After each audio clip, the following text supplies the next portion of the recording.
Hello everybody, welcome to Red Tool House. On this video we want to talk about making money on your homestead with perennial plants. Well, when it comes to homesteading, people are always eager to find ways to make revenue on your homestead. Obviously we have to pay taxes, you have to pay for your supplies and equipment and all that, so you're always looking for ways to make money on the homestead.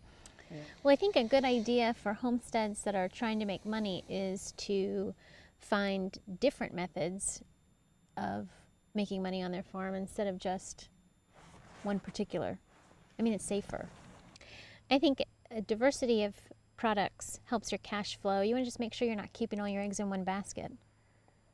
Yeah, you think if you're looking, if you need income on the homestead to help cover costs or to help cover everyday life, then having all your eggs in one basket or having one particular thing that you're expecting revenue to come from could be a little risky in the sense that if that didn't work out, if it's a crop and that crop failed, or if it's a livestock and something happened to your herd, then you could be in tough shape.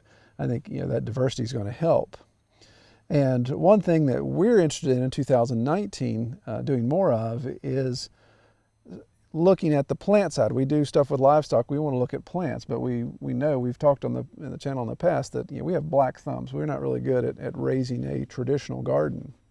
But I think perennials are the way to go to get away from a traditional style garden when it comes to looking at revenue. Again, you still want to have a garden for your home food needs, but when it comes to some income, look at some perennials, because there's not a lot of people out there doing perennials. So I think it's obviously best to show an example. So if you're going to deal with perennials instead of annuals for selling, so let's say, what do you see a lot of when you go to the farmer's market, Kelly? You see Tomatoes, green peppers, corn. Yeah, you see a lot of people selling these annuals, and those are really popular. So a lot of people are coming looking, okay, I want peppers, I want tomatoes, I want all the stuff I'm going to plant in my garden this spring. So we're looking for people that are providing those. But there's a lot of competition there. Usually the cost per unit is really, really low because again, it is an annual crop, it is an annual item. And there's usually a lot of front-end labor that goes into that. Preparing your seeds, usually in a greenhouse or at least on a heat mat to get all that stuff ready to get it out in time when people want it. And while all that's good, I wouldn't say completely stay away from that, but don't have all your time tied up in that. When you look at perennials, so here I'm standing in what looks like a pile of sticks. This is actually elderberry, and we've got several elderberry here, domestic elderberries that we planted, and we started them with just little starts last year. And then last year they grew quite well, even though I really didn't do much to tend them. They really took off.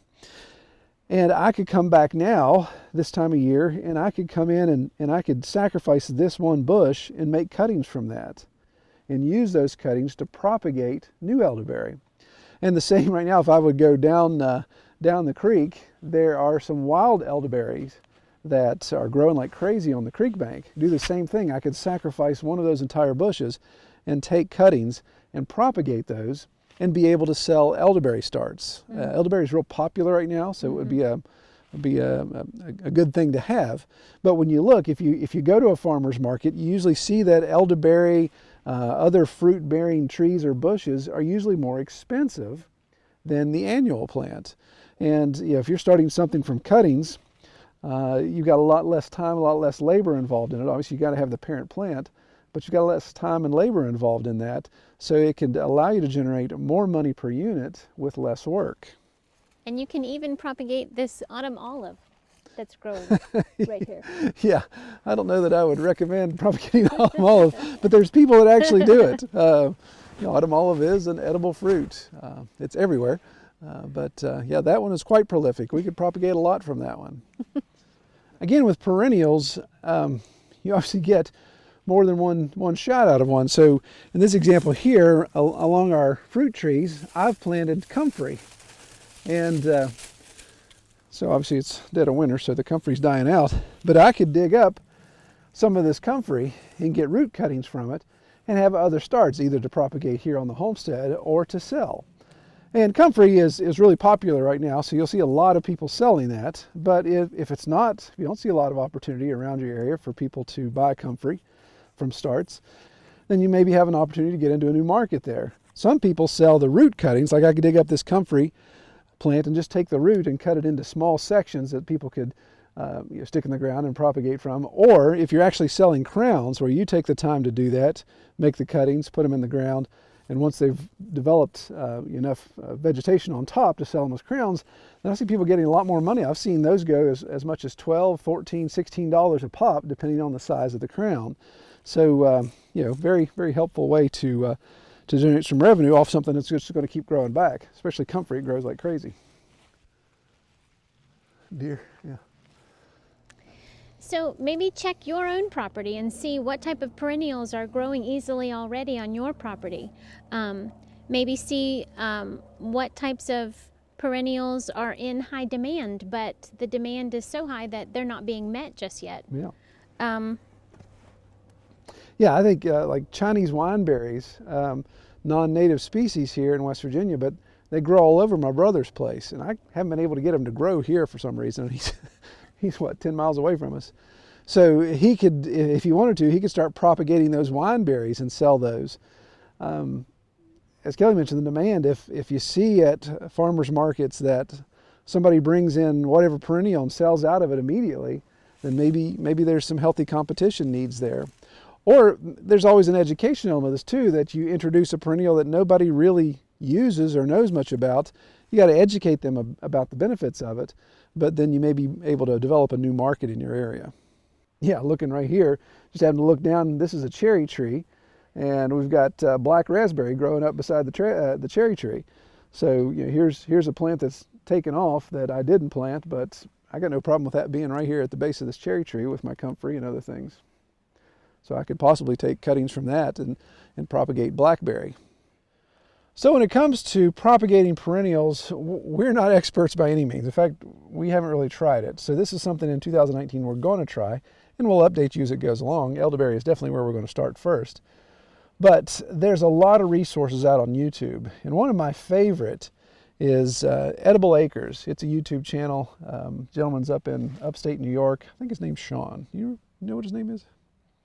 I could be wrong. I know his wife's name's Sasha because he talks to her all the time. He usually does the filming, so he's obviously not talking to himself. So his wife Sasha, but he's a really good permaculturalist. I mean, that dude is Yoda when it comes to lots of knowledge. Yeah, propagating things. I mean, it seems like he can just break something off, stick it in the ground, boom, it's a bush. But he goes through a lot of detail on how to propagate perennials. Like I said, he's really got a permacultural slant to everything he does, which is really cool. So check that out. I'll link to it up here.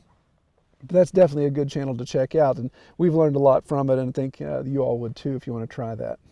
So if you're looking at making a little extra income with perennials, maybe give it a try and start with herbs, fruits, trees, maybe even ornamentals. Yeah, I think, again, not a lot of cost up front in giving this a shot, and see if you can produce enough that, worst case scenario, if you can't sell a lot of these plants, you can plant them back on your homestead and you've got that much more production going on. But it's definitely worth a try, and I think it could be a good supplement to some of your additional income on your homestead. Well, check us out on Facebook and Instagram at Red Tool House Farm. We've got some new things going on Instagram, some recipes that we don't quite cover on Facebook. So. Yeah, if you're on Instagram, you can kind of see why I'm the shape that I am, because Kelly's good cooking. We have healthy cookbooks this year for Christmas. It doesn't matter. It's portion control that's my biggest issue. You got to quit cooking so much and so well. All right, well, check us out. Take care, everybody. I think a diversity of products helps your gas flow. What helps my gas flow? Diversity of dinner helps my gas flow. Or not so much diversity. Monoculture can kill.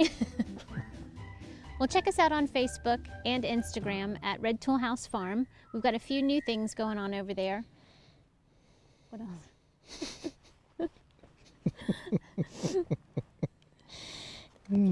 Covered in all these little seeds.